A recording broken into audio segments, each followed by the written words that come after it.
Education centre में आपका स्वागत है।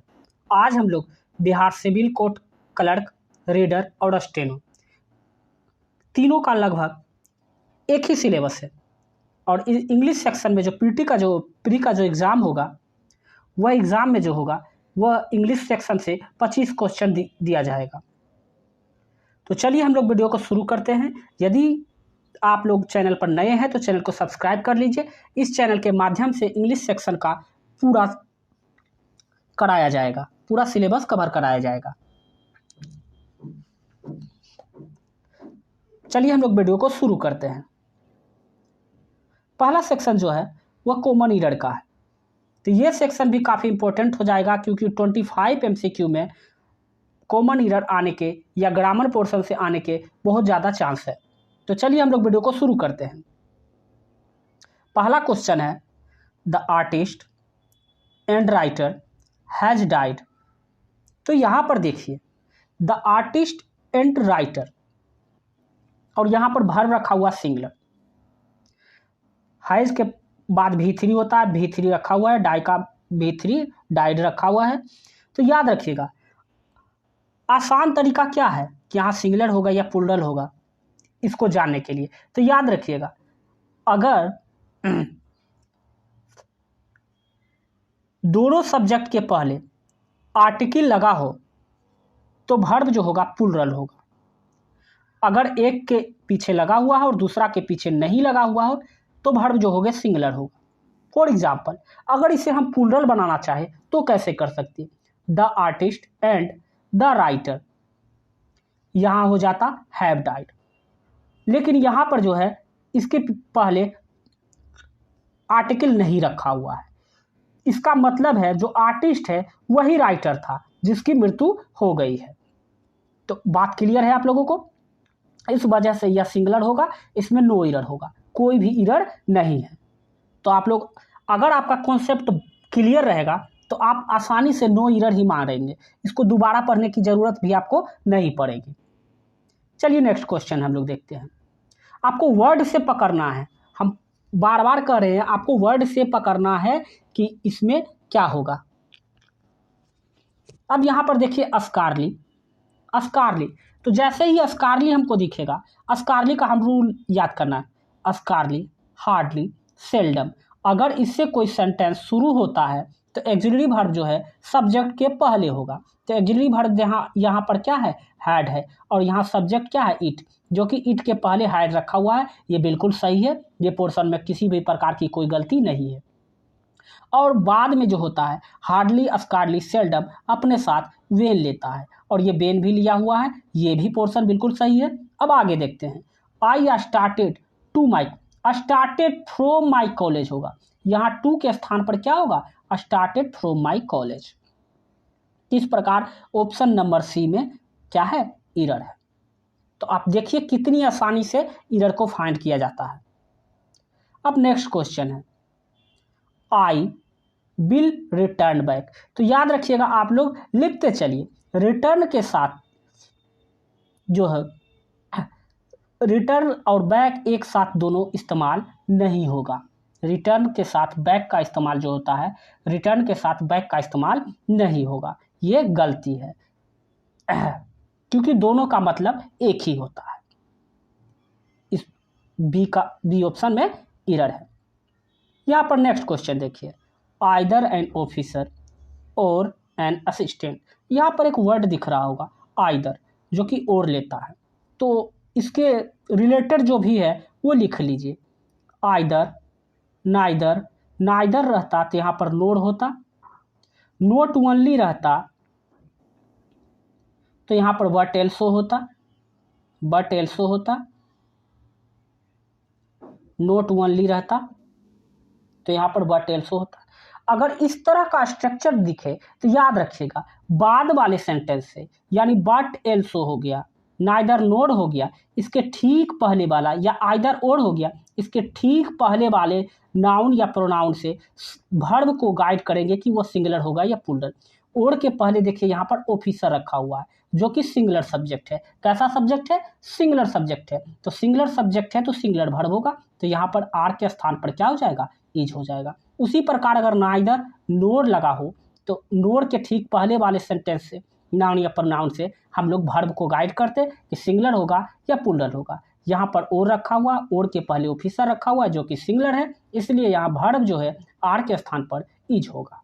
तो आप लोग, आई होप आप लोग अच्छे तरीके से समझ गए होंगे और इस बात को आप लोग नोट डाउन करते चलिए, ताकि न्यूज़ जब कोई अगला क्वेश्चन मिले तो आप लोग आसानी से इस चीज़ को कर सकें।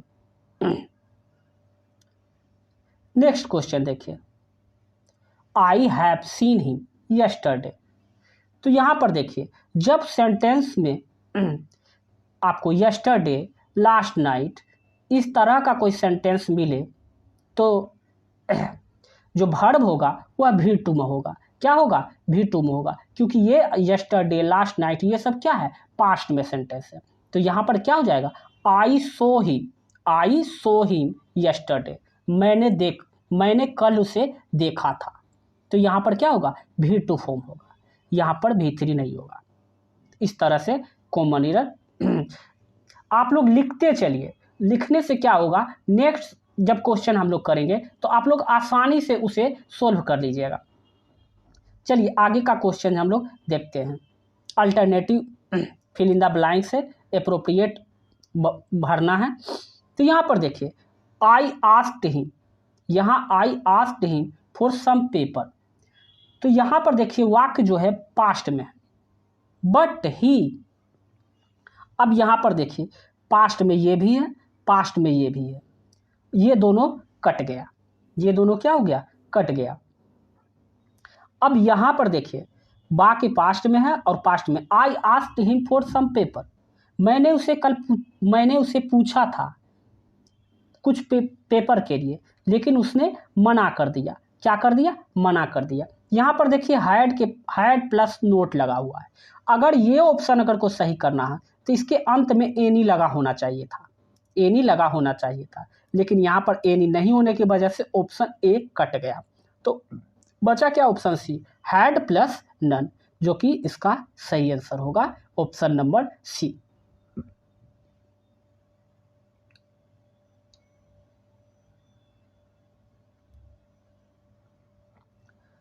अब आगे हम लोग देखते हैं, I want dash me the truth. यहाँ पर देखिए सबसे पहले वांट के बाद प्रीपोजिशन टू लेगा, प्रीपोजिशन टू लेगा। तो इस प्रकार से ये ऑप्शन और ये ऑप्शन, दो ऑप्शन जो है एलिमिनेट हो गया। अब बचा क्या? ऑप्शन नंबर 1 और ऑप्शन नंबर डी बचा है। तो यहाँ पर I want to me the truth, I want you to tell me the truth. ठीक है, टेल मी द ट्रूथ। यहाँ पर देखिए एक सब्जेक्ट तो चाहिए ही, तो सब्जेक्ट चाहिए तो ऑप्शन नंबर डी में है, ऑप्शन नंबर ए में तो है नहीं। I want you to me the truth, option number D जो होगा इसका सही आंसर हो जाएगा। यहाँ पर देखिए डज ही रिजेंबल, आप लोग लिखते चलिए, डज ही रिजेंबल। याद रखिएगा रिजेंबल के साथ कोई भी प्रीपोजिशन जो है नहीं लगता है, रिजेंबल के साथ कोई भी प्रीपोजिशन नहीं लगता है। तो रिजेंबल के साथ जब कोई प्रीपोजिशन नहीं लगेगा तो option number D, option number A, ये सभी क्या हो जाएगा? कैंसिल होगा। Does he resemble his father, ठीक है, वह जो है अपने पिता की तरह, तो यहाँ पर क्या हो जाएगा? Option number C, his father. तो आप लोग अच्छे तरीके से समझ गए होंगे। यहाँ पर देखिए दे अटैक्ट, यहाँ पर भी कोई प्रीपोजिशन की जरूरत नहीं है, यहाँ पर भी कोई प्रीपोजिशन की जरूरत नहीं है। तो प्रीपोजिशन की जब जरूरत नहीं है तो ये ऑप्शन, तीनों ऑप्शन जो है कट गया। They attacked the enemy, they attacked the enemy, उन्हें शत्रु पर आक्रमण करना। नेक्स्ट क्वेश्चन देखिए, the younger brother is good dash mathematics. याद रखिएगा गुड एट का मतलब होता है किसी चीज में निपुण होना, तो good at mathematics, option number A जो होगा बिल्कुल सही होगा। इसका ग्रामर सेक्शन का हम लोग ग्रामर भी इस चैनल के माध्यम से अब शुरू करने वाले हैं। वीडियो अगर अच्छा पसंद आए तो आप लाइक और शेयर भी अपने दोस्तों के साथ कर दीजिएगा। अब देखिए यहाँ पर है अल्टरनेटिव वर्ड दिया हुआ है सिनोनिम से, जो कि हमको पहला वर्ड जो है कंपनसिएशन है, कंपनसिएनेट है। कंपनसिएनेट का मतलब होता है सहानुभूति से भरा हुआ, सहानुभूति से भरा हुआ। और यहाँ पर पैथिक का मतलब होता है दयनीय, पैथिक का मतलब होता है दयनीय। सिंपैथिक का मतलब होता है करुणा, दया। ठीक है, तो इसका आंसर क्या हो जाएगा? सहानुभूति। तो इसका आंसर हो जाएगा ऑप्शन नंबर सी हो जाएगा। और एस्थेटिक का मतलब होता है, जो एस्थेटिक का मतलब होता है सौहार्द संबंधी, वार्म का आप लोगों को पता ही होगा। नेक्स्ट जो है वो है सोलिटरी। सोलिटरी का मतलब होता है अकेला, लोनली। सोलिटरी का मतलब होता है अकेलापन, लोनली। ठीक है, इसका क्या हो जाएगा? लोनली हो जाएगा, ऑप्शन बी हो जाएगा। लोस्ट का आप लोगों को पता ही है। नेक्स्ट जो है डिकाय है। डिकाय का मतलब होता है सड़ा होना। क्या होता है? सड़ जाना, यानी डिकम्पोज हो जाना। डिक्लाइन का मतलब होता है कार्ड डिक्लाइन हो गया, मतलब खाली हो जाना। डिस्पोज का मतलब होता है, डिस्पोज का मतलब होता है छुटकारा पाना। सॉरी, डिक्लाइन है, डिक्लाइन का मतलब होता है मना करना। क्या होता है? मना करना। डिस्पोज, डिस्पोज का मतलब आप लोगों को पता है छुटकारा पाना होता है। क्या होता है? छुटकारा पाना। आगे जो है अपोजिट मीनिंग है। क्या है? अपोजिट मीनिंग है। तो अपोजिट मीनिंग हम लोग देखते हैं। नेक्स्ट जो है फिलिपेंट। फिलिपेंट का मतलब जो होता है किसी काम में अनमना होना। किसी काम में जो होता है अनमना होना, मतलब कि क्या हो जाएगा? सीरियस होना। किसी काम में अनमना होना मतलब सीरियस होकर काम करना। ठीक है, सेलो का मतलब आप लोग को पता ही होगा। सेलो का मतलब होता है छिछला। सक्सेसफुल पता ही होगा, स्ट्रॉन्ग पता ही होगा। इंसिपिड, इंसिपिड का मतलब होता है निस्वार्थ। क्या होता है? निस्वार्थ, अर्थात ब्लांड।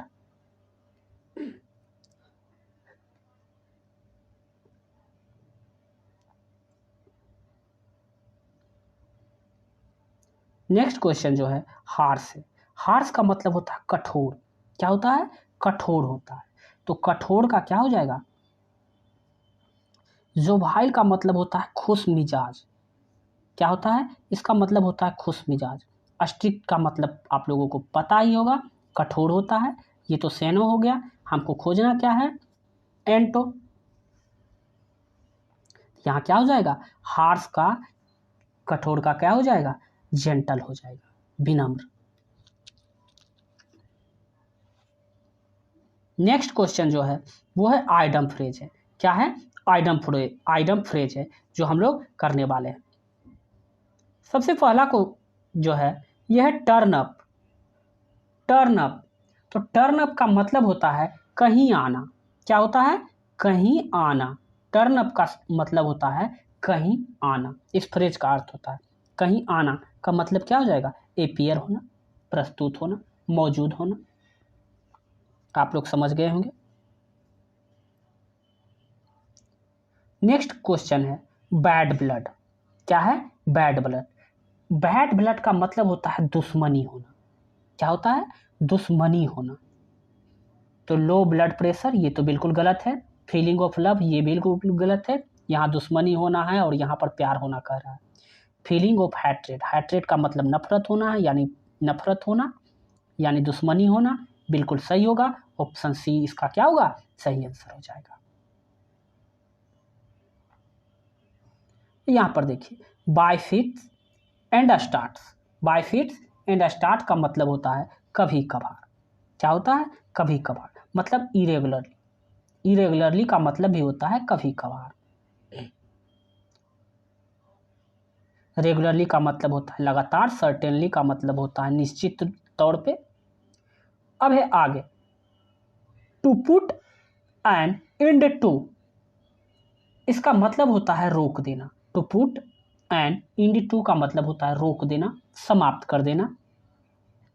क्या हो जाएगा? स्टॉप। कंटिन्यू मतलब होता है लगातार, स्टार्ट माना होता है शुरुआत करना, शुरू करना। ठीक है, नेक्स्ट जो है टू हेल फ्रॉम।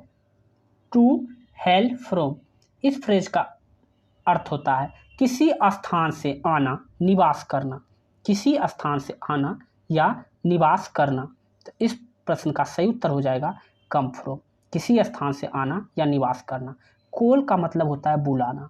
रिसीव का मतलब होता है प्राप्त करना। ठीक है, अराइव का मतलब होता है पहुंच।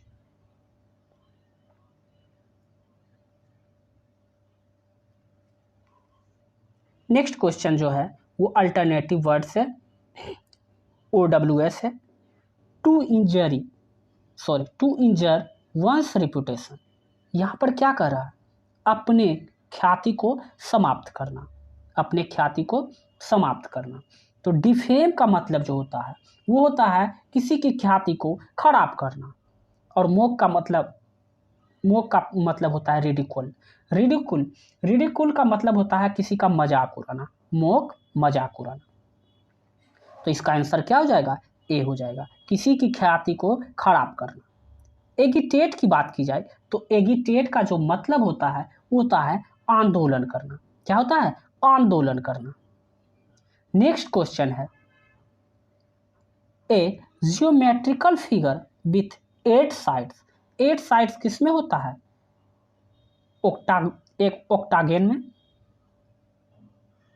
ऑक्टागन में क्या होता है? 8 साइड होता है।